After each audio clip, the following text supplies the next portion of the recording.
Hi everyone, welcome to our harvest of the week. And so for this week's harvest, we have Swiss Chard. Despite having Swiss in its name, Swiss Chard is actually from the Mediterranean. It doesn't have anything to do with Switzerland. Sometimes you might see it referred to as a spinach beet because it happens to be a cousin of both spinach and beets. They come in four different kinds of colors. You can find stems that have white, red, magenta, or yellow colors to them. You might even find rainbow chard at your grocery store, which it's not anything special necessarily. It's just all four colors kind of bundled into one bundle for itself. And then today we are working with red chard as well as green chard. So when purchasing chard, you want to make sure to look at the leaves as an indicator of whether it's ripe and healthy.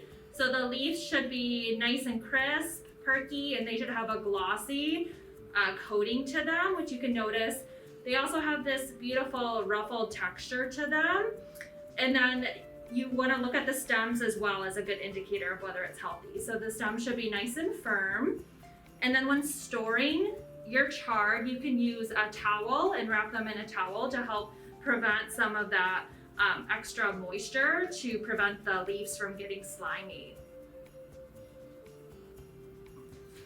So chard can be kind of sandy, so you want to make sure that you wash it thoroughly. You can do this just by running it over your faucet, or if you do a rough chop right away, you can put it in a bowl of water similar to leeks and just kind of swish it around in the water to get all that sand and grime off of it. So when you're ready, you want to take either a knife or or your hands, and you just want to remove the leaf from the stem of the chard.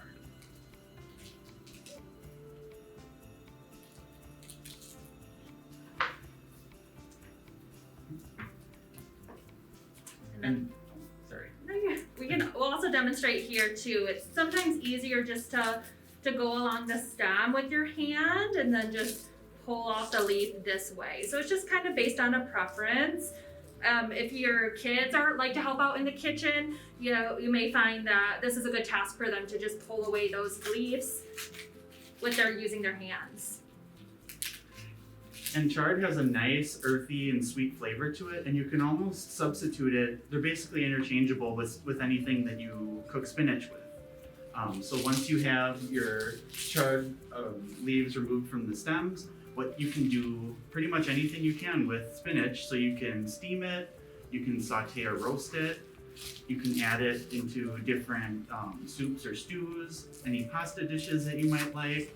And even because, again, with that earthy and sweet flavor to them, chard pairs very well with lentils and different kinds of grains as well.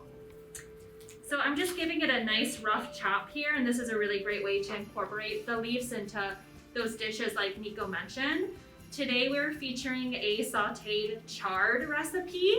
So this recipe, it has you actually incorporate the stems of your chard. So it has you very finely just kind of dice up the stem into small pieces.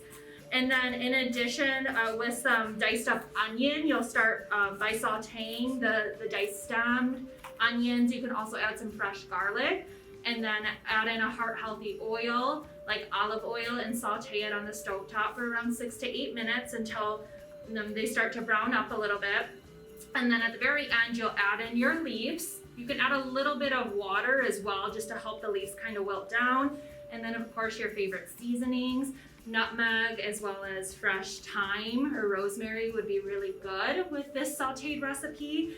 And then it works wonderful just by itself, or you could, let's say, add it to an omelet, or even add it as a side with a baked chicken breast for an idea. So please let us know if you try out this recipe or try out chard this season. Thanks for tuning in and have a great day.